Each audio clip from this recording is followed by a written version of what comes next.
So, January 3. So, napaka-solid naman talaga, no? Sana nga sunod-sunod. Araw-araw talaga may bumibili.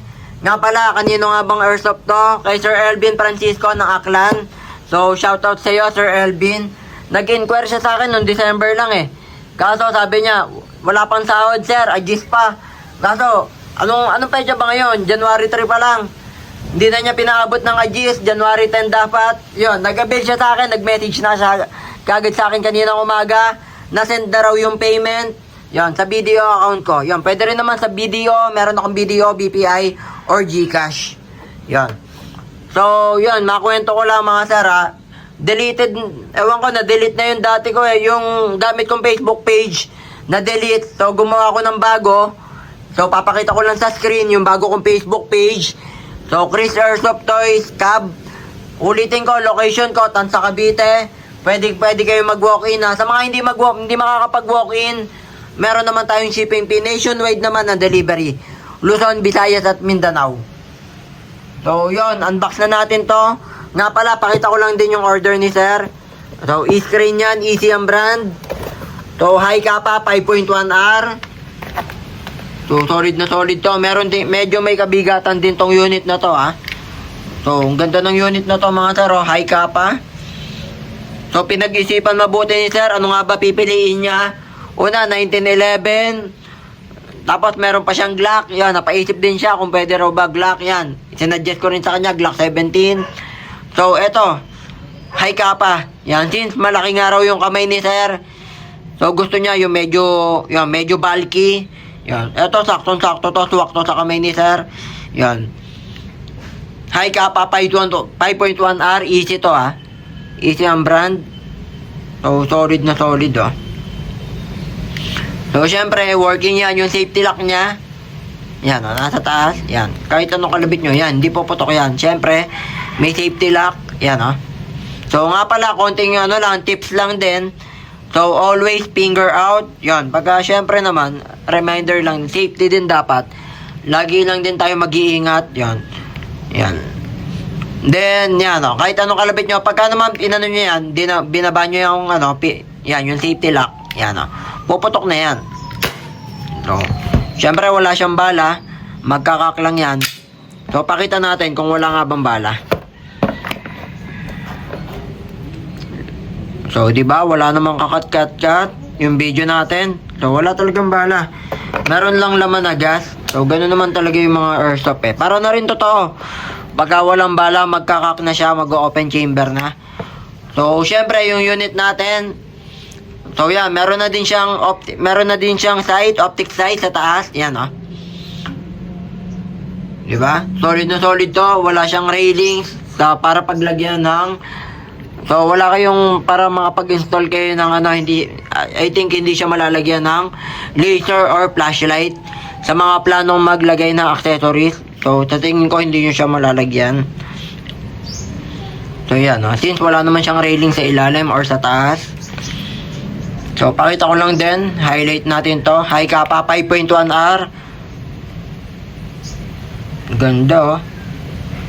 Siyempre, iba naman talaga yung high kappa eh. Bakit nga ba high kappa? Yung iba kasi, yon, sumikat kasi yon. Yun yung mga, isa sa sumikat na gamit ni John Wick sa pelikula. Yan, high kappa. Kaya mabili talaga yung high kappa. Yan. Ganda, oh. Solid na solid. Kahit yung magazine nito, may kabigatan din talaga. So, pakita ko lang din yung mga kasama niyan. Since ang package natin, yan, oh. May kasama ng 2,000 pieces na bala. Yan. Sa mga nagtatanong, saan nga ba gawa ang bala? Hindi po siya gawa sa plastic, mga sir. Yan, ceramic, mas matigas to mga sir ha. Pang airsoft talaga yan, standard. Matigas to mga sir. Then, may kasama ng green gas. At nagpa-add na rin si sir sa akin. Ano nga ba? Nagtanong si sir, ano daw ba ang magandang bala? So, nasuggest ko sa kanya, yan. Sir, ito sir. Sabi ko sa kanya, 0.23 sir. Try mo rin, 0.23. So, pwede to, suwak na suwak to. Sa airsoft gas type automatic mo. Then, nagpa-add siya sa akin ng isa pang green gas. Yun. So, eto lahat yung total na marireceive ni sir. Siyempre, yung unit niya. Yung easy high kappa 5.1R. Then yung green gas, 2,000 pieces na bibis. Then to. Yan, yung pina-add ni sir. So, pakita ko lang din kay sir. Yun, shoutout ulit sa'yo, Sir Elvin Francisco. Yan, pakita ko lang din paano nga ba maglagay ng bibis at green gas. So, nga pala, bakit nga ba ako na-discover ni sir?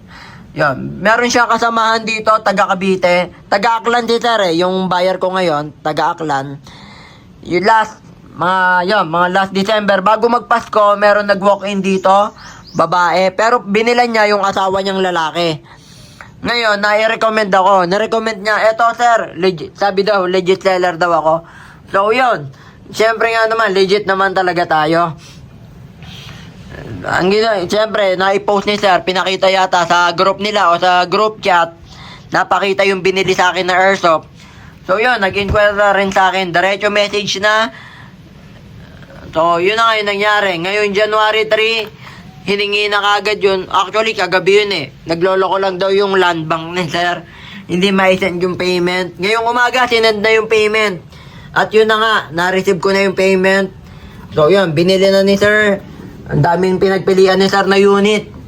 Merong 1911, merong Glock. So, napusuan, high kappa, 5.1R. So, solid na solid to. Gawa na natin ng test fire. Nag-setup lang ako ng lata. So, yun yung lata natin. So, pakita ko lang din ulit kay sir. Paano nga ba maglagay ng bibis at green gas? So, kunin ko lang yung bibis at green gas. So, gagamit lang tayo ng 0.20 grams. Ano nga ba yun? Ito yung bigat ng bala. Then, green gas. So, bagong green gas lang to Bubuksan ko lang din mga sir. Pakita ko lang din sa inyo. Yung iba nahihirapan. Hindi ko alam bakit nahihirapan yung iba Yun, normal lang naman yung seal dyan mga sir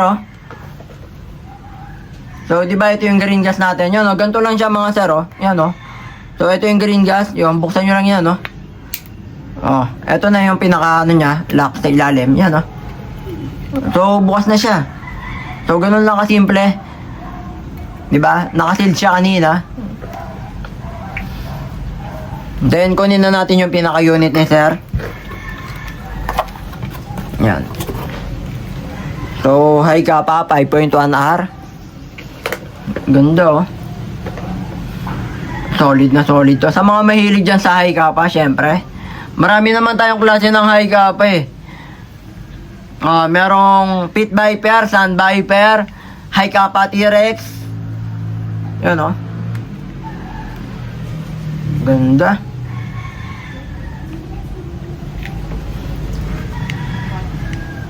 So, ito ang ganda ng pagkaano nito. Metal din siya. Yung pinaka-hammer sa likod. Yan working yan So, syempre, hindi na natin kakalabitin. So, baba lang natin. Pakita na natin paano nga ba yung tamang pagkarga. Press mo lang yan, sir Yan, pe-press mo lang yan para ma-release yung magazine. So, alam naman ni sir yan since humahawak na rin siya ng totoo I think, police yata si sir or yan. Parang ganun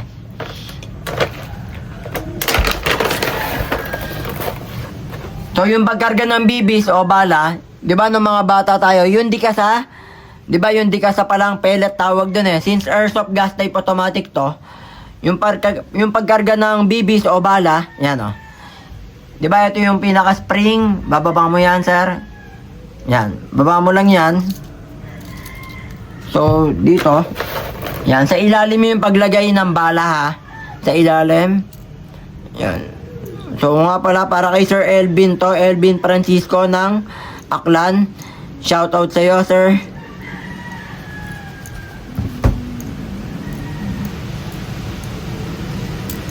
So damihan na natin. Pero yung lata na sinetup ko 6. Yan, 6 na piraso. So damihan lang natin, syempre.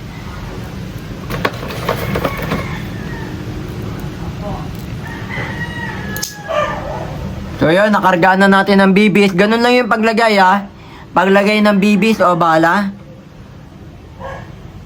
So, yung paglagay naman ng green gas, pakita ko lang din.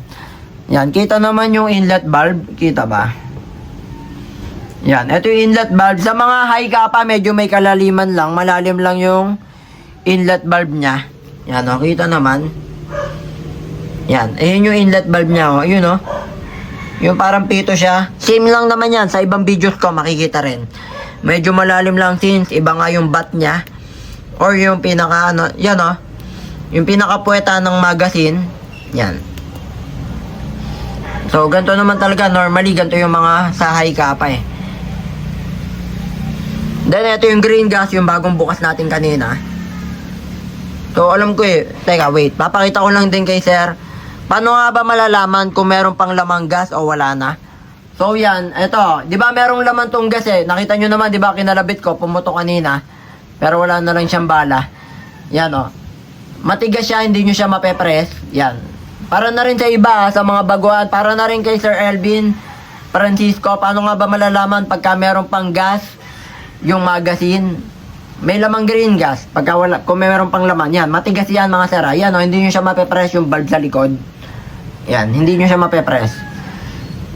So, pakita lang natin. Paano nga ba pasingawin? In case lang. Siyempre, papakita ko lang din to para lang din kay Sir Elvin. Actually, parang, ayan, magtatapon lang din ako ng gas. So, yan. Press lang natin, ha. Medyo may tatapon na gas. So, yan. Nakita nyo na, mapapress na yan. Yan, o. Mapipindot na siya. So, mapipindot na yan, o. Yan, o. Malambot na. Nakita nyo, di ba? Kasi sumingaw na nga yung pinakagas, eh. Yan. Yan, o. Nakita nyo, napipindot na siya. Wala na siya. O, try natin. Hindi na siya puputok. Pakita lang din natin. So, kahit anong kalabit, hindi siya puputok. Kasi nga, wala nang gas. So, baka merong magtanong, gagana ba ang airsoft gas type automatic pag walang gas? Hindi po, sir. Kailangan nyo ng green gas para paganahin. Para siya ma-operate. O para pumutok. Kailangan ng green gas. Yan. Then, yung reminder lang din sa bala, halimbawa, naiputok mo na, hindi nyo na siya pwedeng ulitin or pupulutin nyo kasi sasabihin, ay sayang naman, pupulutin ko pa, buo pa yung bala. Hindi na po sir, pagka naiputok nyo na yung bala, hindi nyo na po siya pwedeng gamitin o pupulutin pa tapos sasalpak nyo ulit sa magazine. Hindi na po pwede. So yun, malinaw lang mga sir ha. Bawal pulutin yung bala o bawal gamitin na ulit pagka nagamit na. Then yun, paano nga ba malalaman? Pinakita ko na paano malalaman. Eto, mapipindot nyo siya. Yan. Yan, mapipindot nyo, malambot na kasi nga wala nang green gas sa pinaka-magazine. So, karga lang tayo, 5 to 8 seconds. Yung pagkarga ng green gas, 5 to 8 seconds ha. Hanggang 10 seconds, pwede naman. Since test pair lang naman to, siguro mga 5 to 8 seconds lang ako magkakarga. So, atras lang natin yung camera. Dito ba yung pinaka-unit natin? So, ito yung pinaka-magazine ha. Tinuro ko na. Ito yung inlet valve, sir. Yan, o, kita ba? Yan. Connect mo lang yan. So, ito yung green gas. Diretso lang ha. Ulitin ko, bawal yan ha. Yung kunyari, yung iba, meron magkakarga, patabingi, pag ganyan. O, pag ganito. Yan. Kunyari, patabingi magkarga, pag ganyan. Hindi pwede yan, sir. Pwedeng masira yung inlet valve pag hindi marunong magkarga ng green gas. Diretso lang dapat yung pagkarga. So, karga lang tayo, 5 to 8 seconds.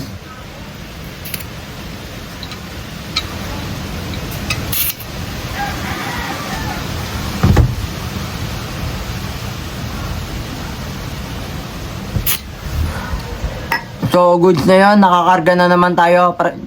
Pakita natin. O, yan. Hindi na natin ulit mapepress yan. Ayun, o. Yung valve sa likod, matigas na kasi. Diba? So, balik na natin sa pinaka-unit. So, balik na natin to. So, ito yung pinaka-magazine. Nakarga na natin ng BBs. Nalagyan na natin ng green gas.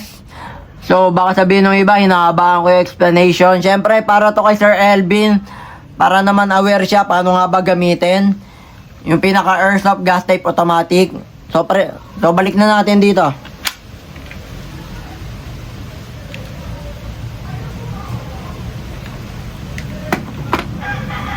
So, di ba kung mapapansin nyo, hindi siya puputok. Yan o. Kailangan natin siyang ikasa. Isang kasa lang yan.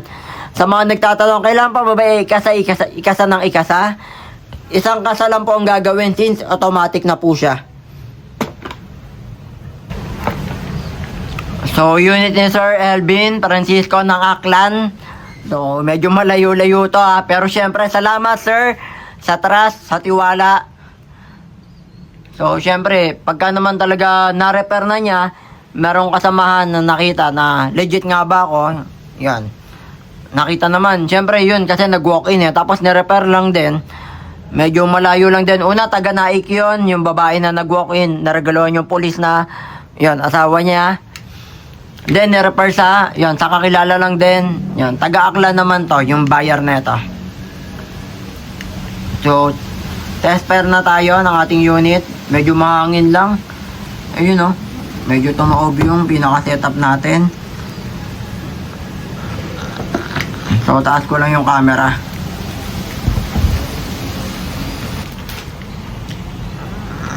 So, kita ba yung pinaka-unit? Kasa na natin, ha? Test pair na tayo. Ang ganda ng tunog, di ba?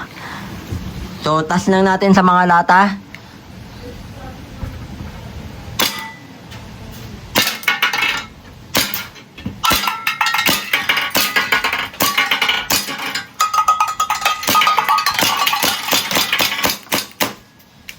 So, pagka wala na siyang bala, inubos ko lang din. Niratarat ko na yung lata. So, magkakak na siya o mag-open chamber para na rin totoo. So, pakita natin kung ubos na ba talaga yung bala. So, yun, oh. Ubos na yung bala. So, solid na solid to, oh. Paano nga ba bumalik yan? Para na rin sa'yo to, Sir Elvin. Press mo lang yan, oh. So, eto. Press mo lang yan. Madali lang yan. So, press mo lang yan. So, kita naman, di ba? So, para bumalik. So, nga pala, ulitin ko, bago lang yung Facebook page natin, ha? Message lang kayo sa Facebook page ko, Chris Airsoft Toys Cab. So, papakita ko din sa yon dito sa screen. Message lang po tayo. Then, pakita natin yung mga lata. Ano nga ba nangyari sa lata? So, ito yung mga tama. UP naman talaga, oh. So, ito yung isang lata. Yan, oh. So, yan. Talagang yuping-yupi. So, yan talaga abutin. Lalo na sa daga. Kayang-kaya ang daga na ito.